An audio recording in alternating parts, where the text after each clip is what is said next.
আসসালামু আলাইকুম। এর আগের ভিডিওগুলোতে আমরা দেখিয়েছিলাম মিনিমাম ফ্লেক্সুরাল স্ট্রেংথ অফ কলাম, অর্থাৎ স্ট্রং কলাম উইক বিম এই কনসেপ্ট ঠিক রাখার জন্য কি করা যায়, এবং আমরা দেখিয়েছিলাম বিমের রডের সাথে কলামের সাইজের যে একটা সম্পর্ক। আজকে আমরা শুরু করতে যাচ্ছি কলামের রিইনফোর্সমেন্ট ডিটেলস। আমরা এখানে দেখি লংগিটিউডিনাল রিইনফোর্সমেন্ট 1 থেকে 6% পর্যন্ত ব্যবহার করা যাবে।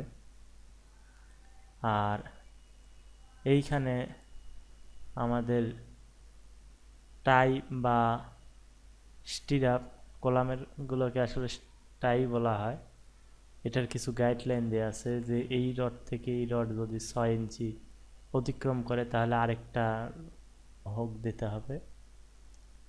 তারপর আমরা এই বিষয়ে আরো পরে আলোচনা করব। আমরা আপাতত মেইন বিষয়গুলো আলোচনা করি। এইখানে কলামের টাই বের করার বিভিন্ন ফর্মুলা দেয়া আছে। আপনারা নিলসন বা যে কোনো স্ট্রাকচারাল ডিজাইনের বই থেকেও এটা বের করতে পারেন। যদিও সব কিছুই গুরুত্বপূর্ণ, তবে আমার কাছে এটা খুব একটা গুরুত্বপূর্ণ মনে হয় না, যার কারণে আসলে আমি এটা ক্যালকুলেশন করা লাগবে মনে করি না। তারপর আপনারা একবার যদি এক্সেল ফরম্যাটে দাঁড় করান তাহলে আর আপনার তো ক্যালকুলেশন করা লাগতেছে না। এইখানে যে মিনিমাম যে রিকোয়ারমেন্ট আছে এটা দিয়েই কাভার করে সাধারণত, এই জন্য আমি এই কথাটা আর কি বললাম। এখন আমরা আসি কলামের যে টাই কোথায় কি হবে এটা একটু ডিটেলস দেখি, এবং কত মিনিমাম আসলে ক্যালকুলেশন করে যা দেখা যায় মিনিমামটা এত কম বা এমন একটা দেয়া আছে যেটার নিচে আসলে আসা জানা বা যেটার উপরে যাওয়া জানে, এই জন্য আমি ক্যালকুলেশন অতটা গুরুত্বপূর্ণ মনে করতেছি না, তবে করা নিঃসন্দেহে ভালো। এখানে দেখুন একটা কলামের লং সেকশন দেয়া আছে। এই এই যে আমরা যে টাই ব্যবহার করি, এই টাই কোনটা কতটুকু হবে, 135 ডিগ্রি, এইটা 6 ডিবি, মানে এই রডের ডায়া কি 10 মিলি, তার মানে কি 60 গুণ 10, মানে কি 60, 6 গুণ 10, মানে কি 60 মিলি। এইটুকু ডিস্টেন্স যেটা ইঞ্চিতে করলে 2.25 ইঞ্চি আসে, কিন্তু এটা 75 মিলির বেশি না, অর্থাৎ 3 ইঞ্চির বেশি না। এই যে দেখুন এইখানে কিন্তু এটা দিক নির্দেশনা দেয়া আছে। আপনারা এটা আসলে খুব একটা বোঝানোর কিছু নাই, তারপরে যেহেতু আমি বিএনবিসি নিয়ে আলোচনা করতেছি একটু দেখিয়ে দিই।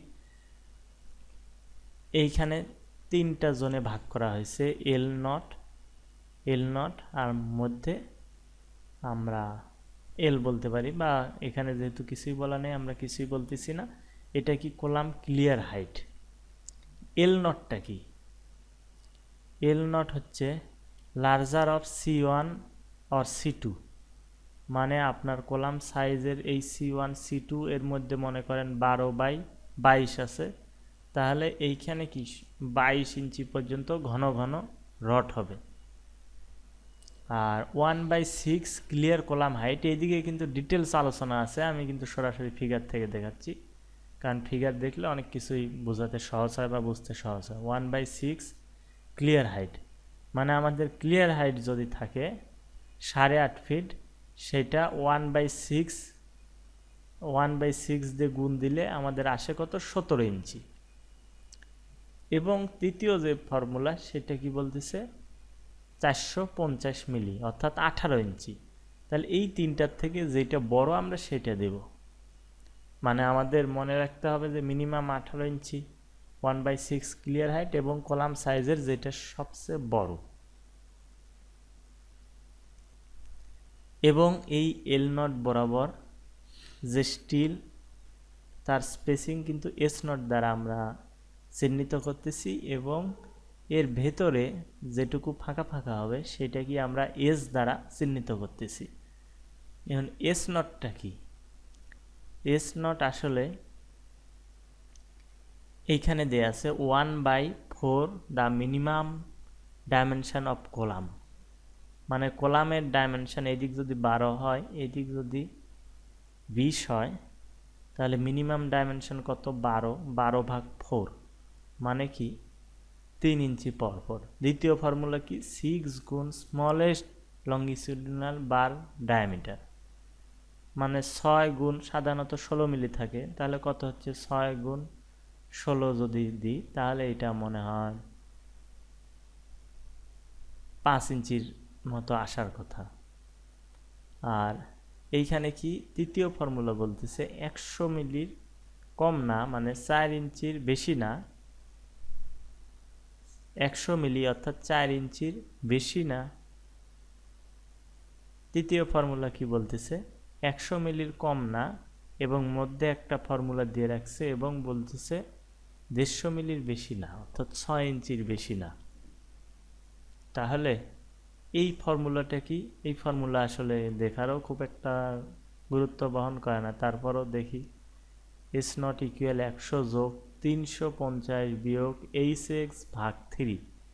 h(x)টা কি, h(x) হচ্ছে এইখানকার ম্যাক্সিমাম, এই যে এক্স মানে এই যে একটা রিং থেকে একটা টাই থেকে আরেকটা টাইয়ের যে দূরত্ব, এইখানে দেখুন লেখা আছে h(x) equal maximum value of x on all column face.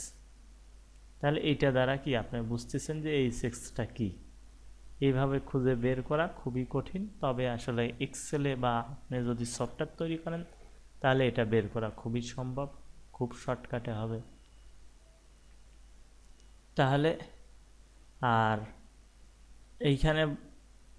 এইখানে আবার বলতেছে যে h(x) শ্যাল নট এক্সিস্ট 350 মিলি, 350 মিলি 14 ইঞ্চি আসার কথা, 13.5 বা এরকম কিছু আসার কথা।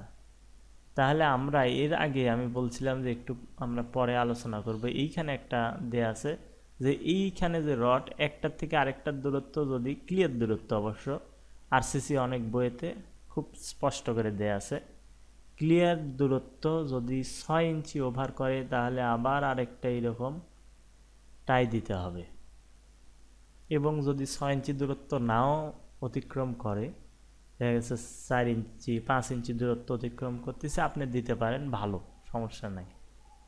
আবার এমন দিয়েন না যেন কনক্রিটটা না ঢোকে, মানে একটা মিনিমাম লেভেলে রাখেন।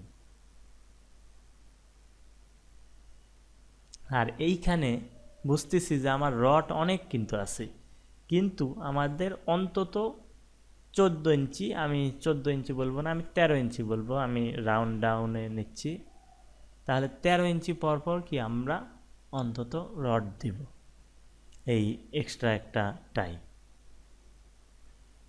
তাহলে আমাদের যেমন আমাদের দেশে চলে কি থাম, দেখা গেছে আমরা অনেকে থাম ফলো করি যে একটা রড গ্যাপ একটা দিচ্ছি, একটা রড গ্যাপ একটা দিচ্ছি, কিন্তু এখানে তা না দিলে হবে, বলতেছে 14 ইঞ্চির কম না, মানে 14 ইঞ্চি অতিক্রম করা যাবে না। তবে এটার ওপরের দিকে এইটারও ক্যালকুলেশন দেয়া আছে, আপনারা দেখতে পারেন যে কতটুকু কি লাগবে। তাহলে এই এস নট আমরা বুঝলাম, S naught S M F এ আমরা সব কিছু মিলেই আমরা যদি খেয়াল করি, এস এম এফ সাধারণত 4 ইঞ্চি পরপর আসে, এবং এর মধ্যে তার দ্বিগুণ অর্থাৎ 8 ইঞ্চি আসে, আমরা 7 ইঞ্চি দিতে পারি, আপনি 8 ইঞ্চি দিলেও কোনো সমস্যা নেই।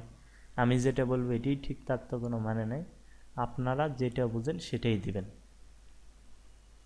তাহলে আর এই জয়েন্টে এই এস নটটাই আমরা টেনে দিব।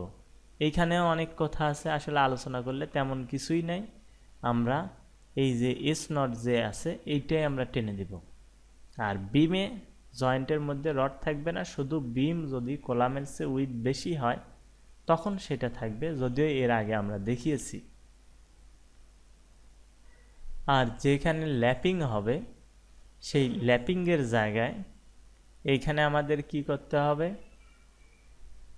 1/4 স্মলেস্ট ডাইমেনশন অফ কলাম, মানে কলাম সাইজ যদি 12 হয় তাহলে সেটা ভাগ হবে 4 দিয়ে, তাহলে 3 4 12, 3 ইঞ্চি, বাট নট গ্রেটার দেন 4 ইঞ্চি, মানে 4 ইঞ্চির বেশি স্পেসিং দেওয়া যাবে না যেখানে রডের ল্যাপিংটা হচ্ছে।